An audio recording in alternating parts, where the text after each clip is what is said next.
Freiliche Purim. I hope I'm recognizable, from year to year. And not only because of the, time passing, but as well, the costume, the, hair and makeup. I was reminded that it's the 10th year of my little message. And I looked through it. By the way, I've put it on Facebook, you can look at it too. It was interesting to see the changes. A little bit scary, but to tell the truth, it's interesting to see how Torah, or Megillah in this case, corresponds to where you are in life, what bothers you, what concerns you, where the world is at this moment. And I think it's a very positive thing. We're not stagnant, we're changing. And we're getting messages which needed at this particular time in life. And it's very interesting that today thoughts I have about two things. About speech and about roles of everybody in life, like children, roles of children in life. Women, men, and how it's reflected in Megillah. I never thought about it before, but for some reason, I don't know, maybe because I miss my grandchildren so much. And your sons. And my sons, but my point is, it's interesting to see that, there is a hierarchy. We assume that everywhere is a hierarchy, but sometimes it's just perceived. Because everybody has, what is it? Different but equal. Different but equal. What is the expression about? Separate but equal. Separate actually, but equal. Yeah, it's an American thing. It was something that was overturned. But my point is that everybody's role in life of tremendous importance, in every stage in life of tremendous importance, and paying attention to it is important. Story of Purim, we see a lot of examples where not only what was said was important, what was heard. You know that Esther paid attention to what her uncle told her, not to let no king that she was Jewish, where her roots from. Turned out later, she didn't know why he said it. And I don't know if he knew why he said it. Probably he had a reason, but we know, looking back, understand very well why it was. Vashti was royalty. It was threatening for him. He wanted to have a, no-name wife, and it all because made Esther sense. Was also Because descended Esther from was a king. Yeah, she was royalty as well, and we didn't want to threaten the king, His fragile ego. Yeah, listen, what can you do? All these things, it's about hearing, he said it, she heard it. Another thing is Mordechai, when he is shocked by finding out about decree which was made by Hashverosh, about killing the Jews in the year in Adar. By Haman and agreed to by Yeah, it was decree of Hashverosh which was prepped by Haman and by his fragile ego, by the way. The ego is a problem here. It's a theme. Yeah. What happened, Mordechai stops children, little school children, and asks, what did you learn in school? And it's known, I didn't know it before, till my son was in kindergarten. I didn't know that it's known notion that children very often have a navuah. And it's a safe place to have a navuah. So nobody listens. Nobody pay attention, with exception of a wise man like Mordechai. And what he heard the phrase we say during Shmona Esrei, at the end, when it says, At the end of Elenu. At the end of Elenu, it says that I made you and I will keep you and I will protect you. And it's a comforting word in a very threatening moment. Do you remember the Mora Adi telling us when our son was in Cheder. It was a lovely moment. It was a Hanukkah time, and Moshe Yitzhak, who was 4, this is the time of when he went to Cheder Ashreinu, the best place on earth, with two malachim. Touch of heaven in it. Yeah, 2 malachim who was I don't know how feminine for malach. And when he was telling us that what Hashem does, he collects the lights of Hanukkah and gives it to Mashiach. And we thought, isn't it cute? And we told the Mora that this Moshe Yitzhak said, and it was so sweet.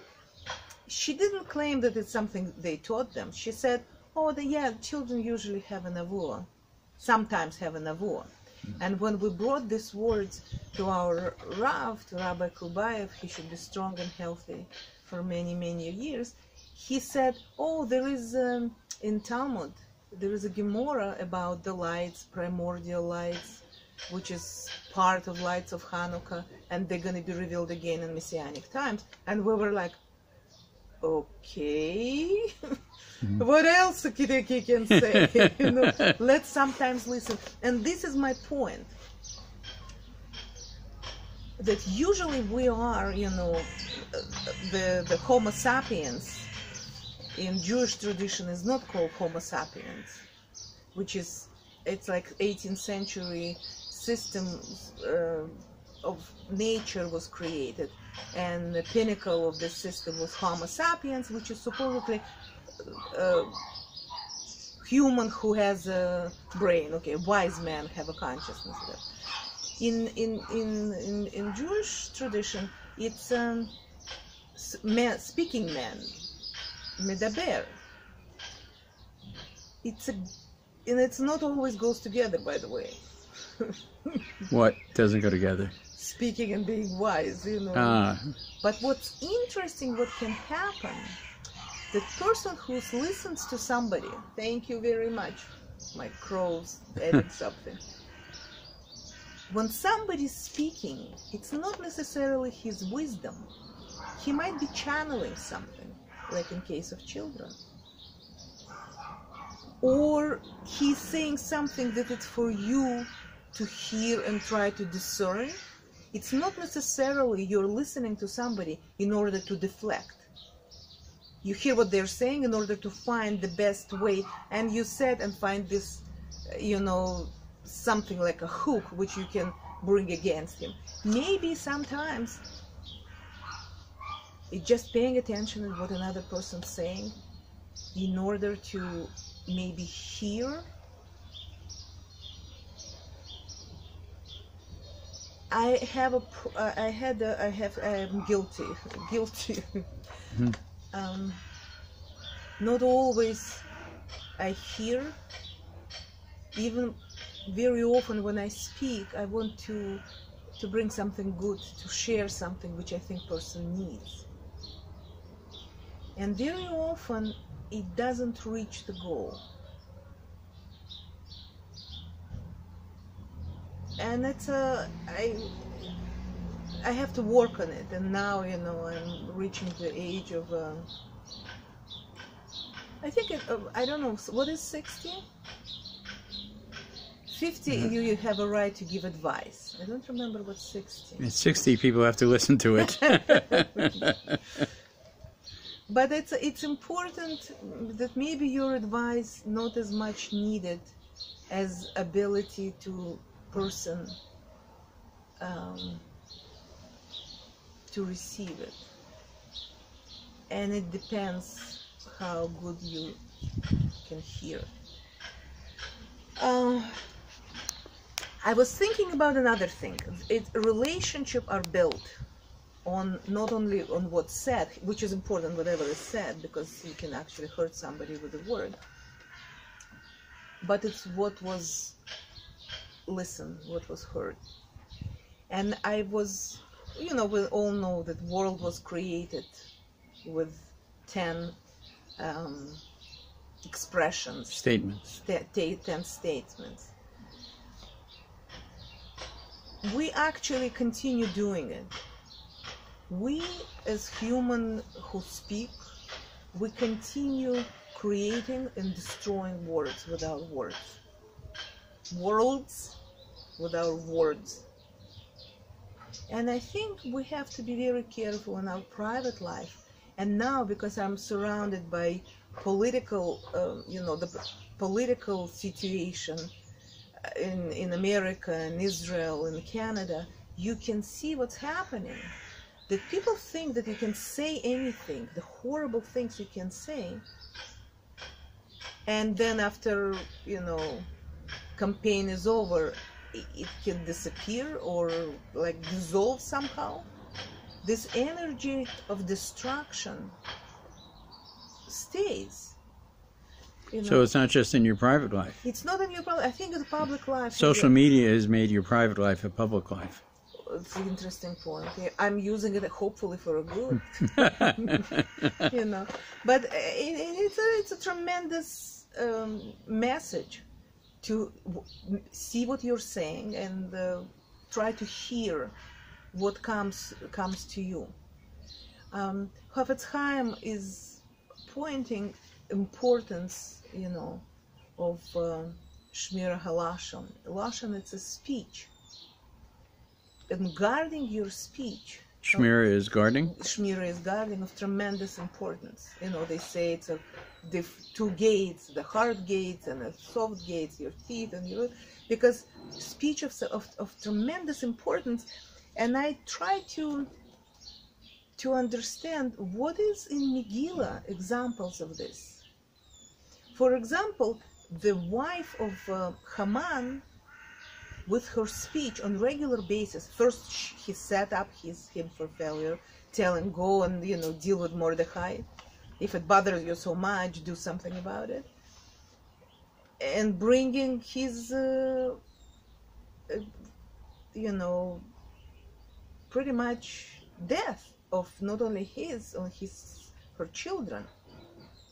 And then when he comes back and he tells, what happened, he just walked around with the horse and Mordechai and, and he's distraught, and she says, I think you're done.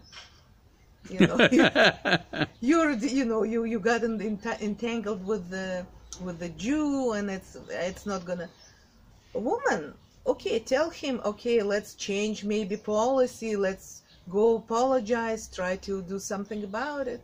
No, she's pretty much kind of finished him up. Moving on. Moving on. It's an interesting thing. At the end of the Megillah, we sing a song, Shoshanas Yaakov. And Zeresh, the wife of, and in the song, people are compared one to another. This is good and this is bad. This is good and this is bad. It's an interesting choice of comparison because Zeresh, the wife of Haman, is compared to Esther. You would have thought that Vashti, who was a queen, would have been associated with Esther, who became a queen, right? But no, it's Zeresh. And I think it's because of the quality of their advice, actually, more than anything else. Yeah, they were both dispensing advice, and one was evil and one was good advice. And strategy of how to deal with the situation. Yeah. Because Esther having discussion with Mordechai, when he suggests, and this is, I want you to make sure that it's not like you hear and you do. It's not advice you would hear from me. It's like, no, you can discuss. She suggests something. She actually brings up. I think it's the first time this time when we were reading Megillah, it says, if I'm perish, I'm perish. Right. Twice it said perish. I think it's a proof when we were saying that when she was going to Ahasuerus, initiating the visit, she was considering her perishing in both worlds, in Olam Hazeh and Olam Haba. Because, well, we talked about it before, she's in a very complicated situation, I think also, the brilliance of what she does, the risk of what she does, you're absolutely right. She's aware that She's could give up her afterlife as well as her current life. But it's also brilliant because Mordecai, who is her strategist in a way, says, you have to go talk to the king. She has an opportunity to talk to the king. She dresses up, she fasts, she goes to the king, and he says, whatever you want. If I was Esther, I would have said, I want you to save the Jewish people. You offered me anything? That's what I want you to do. She doesn't say that. She's too smart to say that at that moment in the middle of the courtiers. She said, what I want most, for you to come to dinner with Haman. Right? Mm-hmm. She's working at every step. It's brilliant tactics that she has, right? As opposed to Zeresh, right? He says, yeah, hang Mordecai if you don't like him. Oh, Mordecai's now doing well. You're finished. It's very interesting, the idea. The subtlety of it. And slow down. Don't jump. Not the first thought that comes to your mind necessarily the best one. But actually, it's a good idea to remember the first. Because I'm a big believer in Hashem guiding our actions. And intuitively, the first impression you have, very often they're right. Because sometimes you can overthink things. But try to put it on a kind of a back burner and think, I'll come back to it. I should remember what the first impression I had, because it's kind of on a level of energies. You like somebody or you don't like it, and then you can persuade yourself, but look, he's so good or whatever. It's actually important things, probably with Shidduchim or, I don't know, sales. I don't know, the quality level of important. And to tell the truth, it's pretty much what I wanted to talk about. I wanted us to, try to be in tune into the world, especially to our family. And I would like to use the opportunity to apologize for not maybe hearing what my family tells me, and being busy defending my reasons for saying whatever I said, without understanding how it was perceived. And my husband has a wonderful Dvar Torah. Usually it's happened on Hanukkah, when he talks about the big guy who listens to his tiny wife. And when it's described how it's happened, that, what's his name? Herschel. That Herschel, who's very tall and his wife is very, very short, he usually bends over and she gets on her tiptoes, and then he can hear, and the communication happened. And the comfort was that Hashem, who is so big and so enormously overpowering, and it's hard for us to comprehend, he bends over, he wants to hear what we want to say, and we're tiptoeing and trying to reach and I hope Hashem hears our worries and listens to them and answers. Amen. Amen. Freilich Purim, have a great Pesach, which is around the corner, and we should start writing our lists, what we do, how we start, and to be peaceful and relaxed on Pesach. Freilich Purim.